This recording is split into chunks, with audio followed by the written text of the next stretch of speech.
పరమశివుడా శ్రీ మహావిష్ణువా, వీరిలో ఎవరు గొప్ప? పరమశివుడు శ్రీ మహావిష్ణువు వేరు కాదు. వీరిద్దరిది విడదీయరాని అనుబంధం.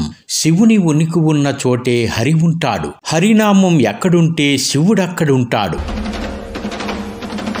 శ్రీ మహావిష్ణు రూపమే శ్రీరాముడు. రామ అంటే శాశ్వతమైన ఆనందం, శాంతి, ధర్మం.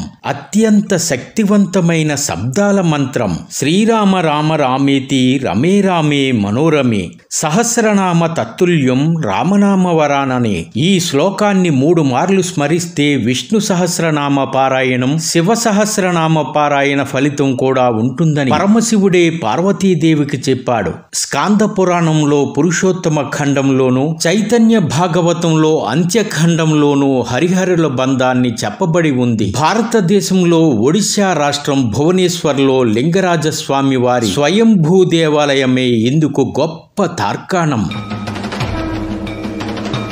లింగరాజస్వామి వారి స్వయంభూ దేవాలయం హరిహరుల నివాస స్థలంగా చెప్పబడి ఉంది. ఈ ప్రాంతంలో లింగరాజస్వామి వారు శ్రీరామ మంత్రాన్ని జపించి ధ్యానంలో ఉండగా శ్రీ మహావిష్ణువు మెరుపు వేగంతో వచ్చి శివలింగాన్ని గట్టిగా ఆలింగనం చేసుకున్నాడు. ఈ ఆర్ద్రతకు శివలింగం కరిగిపోయింది. అందుకే ఇక్కడ 8 అడుగుల వ్యాసంతో 8 అంగుళాల ఎత్తున నేలమట్టం మాత్రమే మిగిలి ఉంది. ఇలా ఇక్కడ పరమశివుడు శ్రీ మహావిష్ణువు ఐక్యమై పోయారు. శివలింగం వ్యాసం మధ్యలో శ్రీ మహావిష్ణువు మస్తికం ఇక్కడ దర్శనమివ్వడం విశేషం. ఇలాంటి స్వయంభూ దేవాలయం మరెక్కడా లేదు.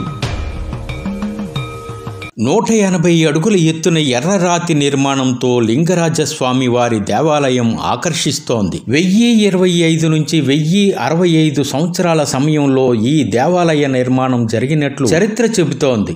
ఈ దేవాలయ గోపురంపై జెండా ఎగురుతూ విశేషంగా దర్శనమిస్తోంది. శివధనుస్సుకు జెండా ఎగురుతూ ఆకర్షించడం ఇక్కడ విశేషం. సాధారణంగా శివాలయంపై త్రిశూలం, విష్ణాలయంపై సుదర్శన చక్రం దర్శనమిస్తాయి. అయితే ఇక్కడ హరిహరుల క్షేత్రం పేరొందిన లింగరాజస్వామి వారి దేవాలయంలో శివధనస్సుపై జెండా ఎగురుతూ దర్శనమివ్వడం ఆకర్షిస్తోంది.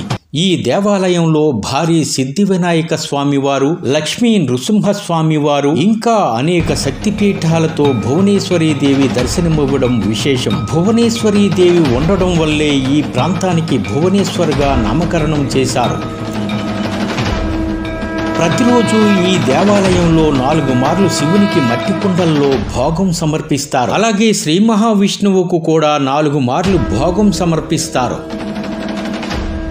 సాక్షాత్తు పరమశివుడు శ్రీ మహావిష్ణువుతో దేవతలు నడయాడిన స్వయంభూ దేవాలయం కావడంతో ఇక్కడ భద్రతను కట్టుదిట్టం చేశారు. స్వయంభూ దేవాలయం కావడంతో ఫోటోలు, వీడియోలు కూడా నిషేధించారు. ఎంతటి ప్రముఖులైనా ఈ నిబంధనలు పాటించకపోతే చట్టరీత్యా చర్యలు ఉంటాయని ఇక్కడి దేవాలయ వర్గాలు హెచ్చరిస్తున్నాయి. అందుకే ఈ లింగరాజస్వామి వారి దేవాలయాన్ని దర్శించిన నేత్రాలే చరిత్రకు సాక్ష్యాలు. ఇది హరిహరుల క్షేత్రం కావడంతో కార్తీక మాసంతో పాటు ధనుర్మాసంలోనూ లింగరాజస్వామి వారి దేవాలయాన్ని దర్శించే భక్తులు అనూహ్యంగా ఉన్నారు. ఈ స్వయంభూ క్షేత్రాన్ని దర్శించి భక్తులు దివ్యమైన అనుభూతిని పొందుతున్నారు. ఒడిశా భక్తులతో పాటు దేశ నలుమూలల నుంచి వచ్చే యాత్రికులు, టూరిస్టులు ఇక్కడ కనిపిస్తున్నారు.